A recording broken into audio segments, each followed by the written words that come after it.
Жамбыл облысы Қордай ауданы. Қошәке Зейнеп, Абай Құнанбаев, 5-ші қара сөзі. Көкірек толған қайғы, кісінің өзіне де билетпейді.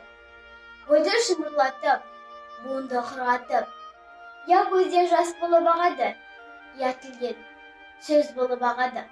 Қазақтар, Құдай, жас баладай қайғысыз қыла көр, деп тілегенін өзім көрдім. Онысы жас баладан гөрі өз есті кісі болып, ескермес нәрсесі жоқсып, қайғылы кісі болған сығаны. Қайғысын не десең, мақалдарынан танырсың. Әуелі, түстік өмірің болса, кешкі мал жи. Өзіңде жоқ болса, әкеңде жат. Мал адамның бауыр еті, малдының беті жарық, малсыздың беті шарық. Ер азығы мен бөрі азығы жолда, елдің малы ерде, еліккенде қолда. Берген перде бұзар, алған қолын берген. Байдан үмітсіз, Құдайдан үмітсіз. Қарның ашса, қарауыл үйге шап, қайраны жоқ, көлден без, қайыры жоқ. Елден бездеген осындай сізге есепсіз көп толып жатыр. Бұл мақалдардан не шықты? Мағлұм болды.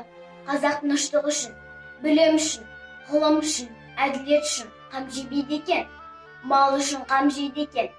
Бірақ ол малды қалайша табуды білмейді екен. Бар білгені алдап алмақ екен, яғни мақтап алмақ екен. Бермесе, оны менен жауласпақ екен. Малды болса, әкесін жаулауды да ят көрмейді екен. Әйтеуір, ұрлық, қулық, сұмдық, тіленшілдік, соған ұқсаған қылықты қайсы болса да қылып жүріп, малды болса жазала демесе керек екен.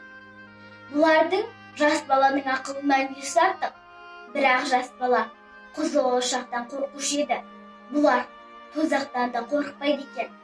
Жас бала ұялса жерге не жаздаушы еді? Бұлар не де болса да ұялмайды екен. Сол ма артылғаны? Қолымызда ғана үлестіріп, татпасақ, біз де өзіндей болмасақ, безеді екен. Іздеген еліміз сол ма?